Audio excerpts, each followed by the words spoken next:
አሰላሙ አለይኩም ወራህመቱላሂ ወበረካቱ። ያ ጀማ እንዴት ናችሁ? ደህና ናችሁ? አለሁ አልሐምዱሊላህ። ዛሬ እንግዲህ መኪያ ከቢሮ ሆና ነው የምታወራችሁ ማለት ነው። ከመዳም ቢሮ ሆና ከስብሰባ ጋር ማለት ነው።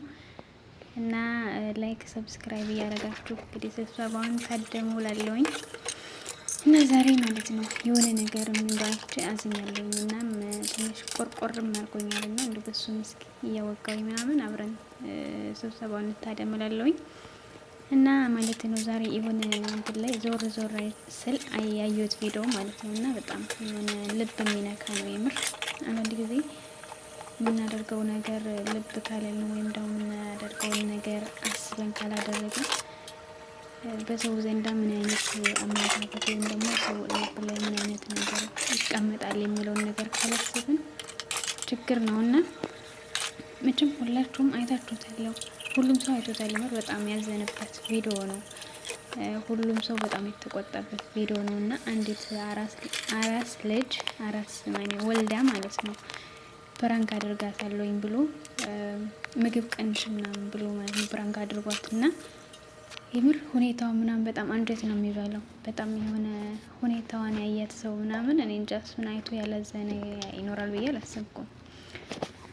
ምን አይነት አስተሳሰብ ምን አይነት አመለካከት ያላቸው ሰዎች ናቸው? እንደዚህ አይነት ነገር አይደረግም። ሲጀመር እንኳን የወለደች እናት አይደለም ማንኛውንም ሰው ቢሆንም እንደዚህ አይነት ነገር አይደረግም። በቃ የምንሰራውን ነገር መጠንቀቅ አለብን ማለት ነው። እኔ አንዳንድ ጊዜ በጣም ያናድደኝ ሰው የፈለጉትን ያክል ከተናገሩ የፈለጉትን ያክል ካወሩ ብቻ በኋላ እኔ እኮ ውስጤ ባዶ ነው፣ ምንም መናገር አልችልም። እኔ ውስጤ ባዶ ነው፣ መቀየም አልችልም፣ ውስጤ ባዶ ነው፣ ቂም መያዝ አልችልም የሚሉ ሰዎች ማለት ነው በጣም ነው የሚያስጠሉኝ። ምክንያቱም የሰው ልጅ እንደፈለጉ ካደሞ ካቆሰሉ በኋላ የፈለጉትን ከተናገሩ በኋላ ውስጣቸው ላይ ምን ይቀራል? ሲጀመር ምንም ይቀር ነገር የለም። እንደፈለጉት ለፍልፈው አባቸውን ከከፈቱ በኋላ እኔ እኮ ቂም አልይዝም ምናምን የሚሉት ማለት ነው። እንዴ በዛ ሰው ውስጥ ላይ እኮ ቂም ያበቀል ነገር ነው ልቡ ላይ ጥለውበት የጣሉበት ማለት ነው። እና እንዴት ነው ቂም አልይዝም ማለት? የምናገሩትን ነገር መጀመሪያ ማሰብ አለብን ማለት ነው፣ የምናገረውን ነገር እና ልጁም እንደዛ ካደረጋት በኋላ ፕራንክ ነው ለሱ ፕራንክ ሊሆን ይችላል፣ ግን አእምሯ ላይ ምን አይነት አስተሳሰብ እንደሚፈጥርና ለሰው ልጅ ደግሞ ምን አይነት ልብ ላይ እንደሚያስብ እንደዛ ማድረጉ የምር በጣም ነው እንትን ያለኝ። አንዳንድ ጊዜ የምናደርገውን ካላወቅን የምናወራውን ካላወቅን ዝም ብለን እንደፈለግን በእኛ አስተሳሰብ ወይም ብቻ ዝም ብለን እንዳመጣልን የምናገር ከሆነ ሰው ልብ ላይ የሆነ የማይሆን ነገር የማይሆን ጠባሳ ነው የምንጥለው። እኛ ሳናስበው የምንናገረው ነገር ለሰው ልጅ በጣም የሚጎዳ ሊሆን ይችላል፣ በጣም የሚያስከፋ ሊሆን ይችላል። እና ሰው የተባልነው ደግሞ አእምሮ የተሰጠን እንድናስብበት ነው እንጂ ካላሰብን እንደ እንስሳ ነን ማለት ነው እንጂ ማሰብ ካልቻልን ሰው ነን ማለት አይደለም። ለአንጎል ብቻ አይደለም ጭንቅላታችንን መጠቀም ያለብን፣ ማሰብ ያስፈልገናል ማለት ነው። እና ምንም ነገር ከማድረጋችን በፊት ሰው ላይ ምን አይነት ነገር አመለካከት ይኖረዋል ያ ሰው ለሱ ቢሆን እኔ ብሆን ይሄንን ነገር ምን ሊሰማኝ ይችላል የሚለውን ነገር አስበን ነው ሰው ለመናገር የምንሞክረው።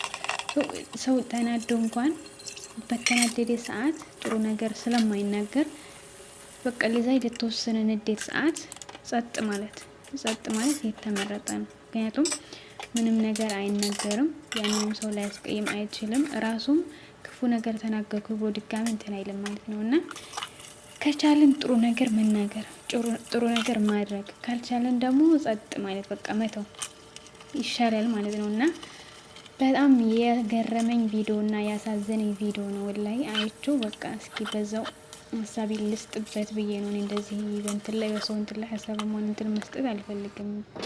ስለ ራሴ ብቻ ነው ማውራት እንፈልገው እንጂ ስለዛ ማውራት አልፈልግም። ግን በጣም ወላሂ በጣም ገረመኝ። ምን አይነት አስተሳሰብ እሱ ምናልባት ፍራንክ ብሎ ሊሆን ይችላል፣ ግን ለሷ ምን አይነት ያክል እኔ እንጃ የማሰብ እጥረት ነው አለሉ ብቻ የተዛባ እንትን ነው። እኔ ስለሱ እንደዚህ ነው ብዬ እሱ እንደዚህ ነው ለማለት ግራ የገባ ነገር ነው። ብቻ ያው ሰው እስከሆን ድረስ ለሰው ስሜት መጠንቀቅ አለብን። ለራሳችን ብቻ ሳይሆን ሰው ላይ ለምናደርገው ነገር ተጠንቀን ማድረግ አለብን ማለት ነው እና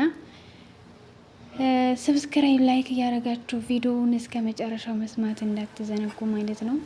ከተመቻችሁ ደግሞ ሀሳብ አስተያየታችሁን ኮሜንት መስጫው ላይ ስጡ ማለት ነው እና እንግዲህ ዛሬ ከቢሮ እንደዚህ በዚህ መልኩ ጨርሻለሁ። ዛሬ መዳብ ቤት አልነበረችም እና ያው ቢሮዬን ሳስተካከል ምናምን ይሄ ወሬም ስላለ በዛው እስኪ ላስተካክል ምናምን ብዬ ማለት ነው እና በዚህ መልኩ እንግዲህ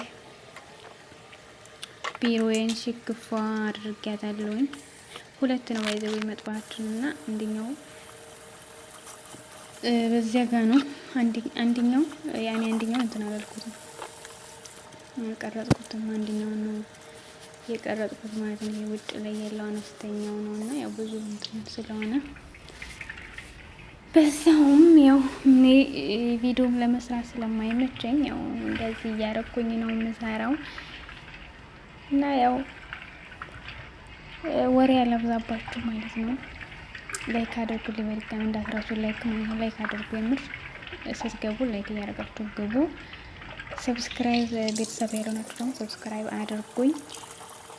ኮሜንት ላይ ጥሩ ኮሜንት ጻፉ ማለት ነው።